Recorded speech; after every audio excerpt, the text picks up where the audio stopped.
Hello guys, कैसे हैं आप सब लोग। स्वागत है आप सभी लोगों का हमारे यूट्यूब चैनल में जिसका नाम है एवन सर और मैं हूं आकाश शर्मा। आज आप लोगों के लिए लेकर आया हूं कि आपका जो एग्जाम आने वाला है 19 जून का, जो लेखपाल का एग्जाम है, उससे संबंधित कुछ महत्वपूर्ण बातें बताऊंगा। और जिनका मतलब कि शॉर्ट लिस्ट में नाम आ गया है उनको क्या करना चाहिए, जिनका शॉर्ट लिस्ट में नाम आखिर नहीं आ पाया है तो उनको क्या करना चाहिए, और पेट से संबंधित और आपका लेखपाल के सिलेबस से संबंधित एग्जाम में कौन कौन सी टिप्स हैं, हम पूरी जानकारी को सिर्फ एक ही वीडियो में जानने वाले हैं।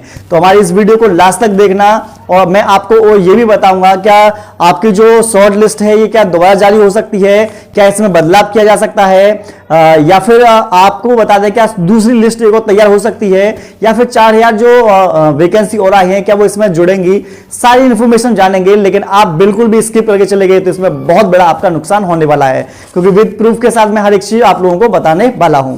तो सबसे पहले बात कर लेते हैं कि अभी जो लेखपाल की जो वैकेंसी निकली थी वो 8085 के लगभग थी, ठीक है। इनके लिए लगभग 13 लाख से ज्यादा लोगों ने क्या किया था, एग्जाम को फिल किया था, नहीं एग्जाम नहीं, फॉर्म को मतलब कि फिल करके भेजा था। उसमें से शॉर्ट लिस्टिंग के बाद 2,47,667 लोग इसमें सेलेक्ट हुए हैं, जिसमें कि आपको पता ही होगा कि 2,67,667 का मतलब यह है कि जितनी वैकेंसी है उसका इन्होंने 15 गुना इन्होंने बुलाया है एग्जाम दिलाने के लिए। आपको बता दें शॉर्ट लिस्टिंग में एक चीज और आपको बता दें कि जनरल वाले और ओबीसी वालों की जो इन्होंने परसेंटाइल रखा है या फिर जो शॉर्ट लिस्ट किया इन्होंने वो 62.96%, मतलब जनरल और ओबीसी में कोई भी डिफरेंस इन्होंने नहीं किया है, केवल और केवल दोनों की जो नंबरिंग है दोनों की बिल्कुल सेम रखी है। एससी वालों का है 61.80 और एसटी वालों का रखा है 44.71 और फीमेल का रखा है इन्होंने 64.74। तो ये एक नंबर, ये नंबरिंग है, आप अपना चेक करके देख लीजिएगा। अगर आप लोगों ने अभी तक चेक नहीं किया तो आप देखिएगा क्या अगर आप जनरल में हैं या ओबीसी हैं, एसटी हैं या फीमेल हैं, तो आप अपनी कैटेगरी के हिसाब से देख लीजिएगा कि क्या आप लोगों का नाम आ गया है। अगर आप लोगों का नाम आ गया है तो कॉन्ग्रेचुलेशन आप सभी लोगों के लिए कि भाई आप लोग मतलब कि मेंस का एग्जाम दे पाएंगे और आने वाले भविष्य में लेखपाल आप ही बनने वाले हैं। और दूसरी बात ये करते हैं कि जो बहुत से लोग रह चुके हैं तो उन लोगों को क्या करना चाहिए। तो देखो पहली बात तो ये है कि आयोग को मतलब कि बहुत से लोग मतलब कि नाराज हैं कि शॉर्ट लिस्टिंग जो की गई है पता नहीं किस हिसाब से की गई है, वो देखो वो जाने। लेकिन मैं ये जानूंगा कि देखो हर विभाग जो होता है अपने हिसाब से सही चीजें करता है, लेकिन हाँ फिर भी कहीं ना कहीं बच्चों में नाराजगी मैं देख रहा हूं। लेकिन आपकी क्या राय है, आप हमें कमेंट सेक्शन में बता सकते हैं कि क्या आप इस शॉर्ट लिस्टिंग से मतलब कि सहमत हैं या नहीं हैं। लेकिन आपको बता दें जिनका नहीं हुआ है तो बस उनके लिए ये ऑप्शन बचता है कि अगला आने वाला जो पेट का एग्जाम है आप उसमें अच्छे तरीके से मेहनत कीजिए, अच्छे तरीके से अपना परफॉर्म कीजिए और जी जान लगाकर अगला वाला जो पेट का एग्जाम है उसमें आप सिलेक्ट हो सकें, जिससे आने वाली जो और वैकेंसियां हैं उनमें आपका नाम आ सके और उनको अच्छे तरीके से आप एग्जाम देकर आप एक सरकारी नौकरी प्राप्त कर सकें। लेकिन जिनका आ चुका है अब उनको क्या करना चाहिए, तो हम आपको बता दें जो एग्जाम है कब का है, एग्जाम की जो डेट है वो आ चुकी है 19 जून की। 19 जून का एग्जाम है, मतलब मई चल रही है और मई है जून, मतलब आपका नेक्स्ट मंथ आपका एग्जाम है 19 जून का। तो आपको अभी से एक स्टडी प्लान पूरा बना लेना चाहिए। जिनका सिलेक्शन हो चुका है, जिनका पेट में शॉर्ट लिस्ट में नाम आ चुका है, तो अभी से आप एक प्लान बनाकर बैठिए। ऐसा नहीं है रेंडमली जो मन आया कि कभी मैथ पढ़ ली या कभी आपने ग्रामीण विकास पढ़ लिया, मन चाहे तरीके से आपको नहीं पढ़ना है। एक प्रॉपर टाइम टेबल बनाना है, उस टाइम टेबल को फॉलो करना है, उसके बाद ही आप लोगों को आगे की रणनीति बनानी है।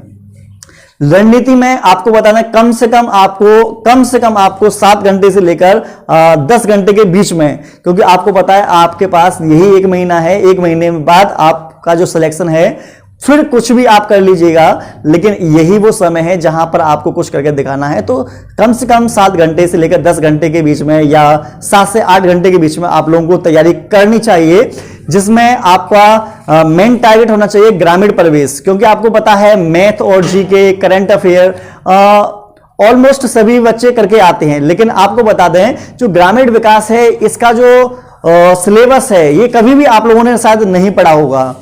इसमें बहुत सारी योजनाएं वगैरह हैं। योजना बहुत ज्यादा इंपॉर्टेंट है, कम से कम 5 से लेकर 7 क्वेश्चन योजनाओं से पूछे जाते हैं, मोस्ट इंपॉर्टेंट है योजनाएं। तो आपको ग्रामीण विकास पर सबसे ज्यादा ध्यान देना है, ठीक है।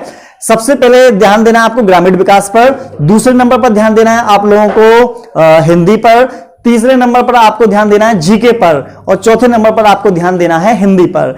इस तरीके से आपको एक प्लान बनाना है। उस प्लान के तहत आप लोगों की क्या होनी चाहिए, स्टडी होनी चाहिए। पढ़ने के लिए कम से कम आप लोगों को ग्रामीण विकास के लिए मिनिमम हो या मैक्सिमम हो, कम से कम आपको 2 घंटे तो देने ही हैं, ठीक है। ग्रामीण विकास के लिए 2 घंटे, मैथ के लिए 2 घंटे, और कम से कम जीके और करंट अफेयर के लिए आपको देना है लगभग 1.5 घंटा, और 1 घंटा के लगभग एक से लेकर 1.5 घंटे के लगभग देनी है आप लोगों को हिंदी में। तो इस तरीके से आप लोगों को पढ़ना है। दूसरी चीज ये है, जब भी आप इनको पढ़ें तो पढ़ने के साथ साथ थोड़ा सा पैसा खर्च कर लीजिएगा। आप प्रैक्टिस जरूर करें। प्रीवियस ईयर के जो क्वेश्चंस हैं उनकी आपको प्रैक्टिस अच्छे से करके जानी है। करंट अफेयर में आप लोगों को ज्यादा नहीं, 6 महीने की जितनी भी करंट अफेयर है 6 महीने की आप उस पर फोकस ज्यादा करेंगे, ठीक है। मैथमेटिक्स तो आप लोगों का स्ट्रांग होगा ही, मैथमेटिक्स तो ऑलरेडी बहुत सारे एग्जाम ऑलरेडी पहले भी दे चुके होंगे, हो सकता है आप, तो मैथमेटिक्स तो आपका ठीक होगा ही। जीके वाला जो पोर्शन है, जीके आपकी बहुत ज्यादा हार्ड नहीं आएगी, नॉर्मल जीके आएगी, तो आप वो उसे अच्छे तरीके से कर पाएंगे, मुझे आप पर पूरा विश्वास है।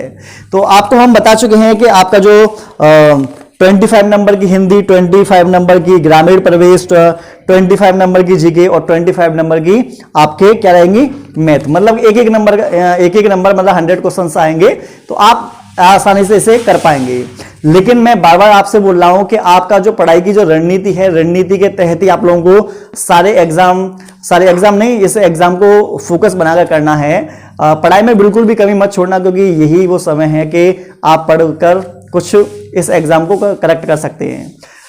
तो आप सभी लोगों के लिए मैं यही बोलना चाहूंगा कि आपके पास सारा सिस्टम है। ये आपके वो मतलब पढ़ना चाहते हैं तो आपके पास ऑनलाइन बहुत सारी चीज़ें हैं, जैसे मान लो एग्जाम पर बारे होते हैं, या फिर स्टडी 91 है, बहुत सारे चैनल हैं, आप वहाँ पर पढ़ सकते हैं।